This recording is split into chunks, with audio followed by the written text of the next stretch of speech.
Howdy, party people. Let's talk about Arc Warlock today. At this point, you've probably seen the Season 21 subclass buffs, which have me interested in the Chaos Reach upgrade. I wanted to cover my bases though, since there was no mention of Geomags in the changes, so I made this build with no particular armor exotic in mind.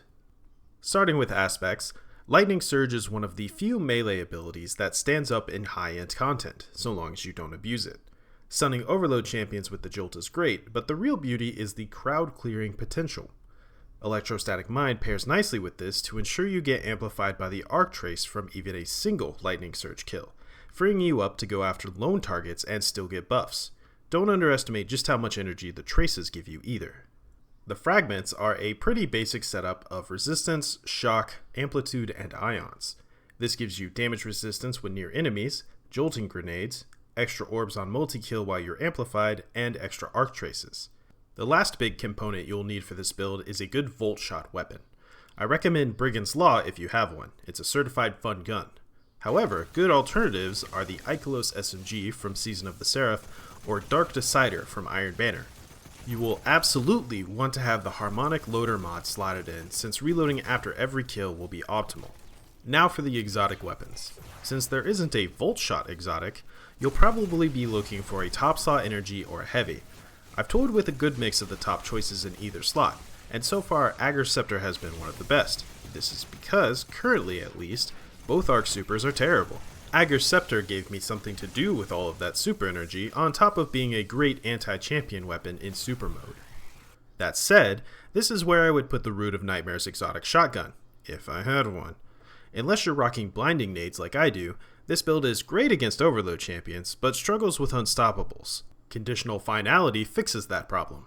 As for the heavy slot, Thunderlord. Lastly, the mod setup. Since most of the wave clearing comes from Volt Shot and your arc abilities, weapon surges are not that spectacular with this build. Instead, you'll want to run melee kickstart.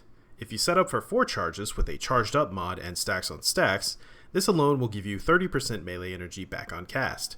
A kill will make 2 arc traces, bringing that up to roughly 50% melee energy and 20% to grenade. I also recommend Absolution for even more ability energy when you pick up orbs.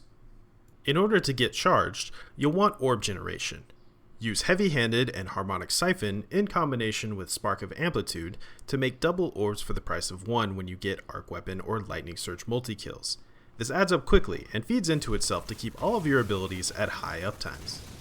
Recuperation is also a must on this build for health on orb pickup. You want to be in the middle of every fight, so orbs healing you is one of the best ways to survive playing so aggressively, especially since you'll make double orbs. And just in case you want recommendations, Plank Stride from Season of Plunder is the only machine gun in the game that can roll Grave Robber. It's arc and craftable. Give it a shot. I've also been swapping between Karnstein Armlets, Mantle of Battle Harmony, and Crown of Tempest in the Armor exotic slot. Crown is the best neutral exotic, thanks to its ability regen. Karnstein is the best defensive exotic, thanks to the health on melee kill. And Battle Harmony is the best offensive exotic due to getting your super faster and, while getting a kill with full super, getting a 20% arc damage bonus. It also depends on what content you're playing and whether Geomags are a worthy pick after the buffs hit. Here's hoping. I've left the dim link in the description.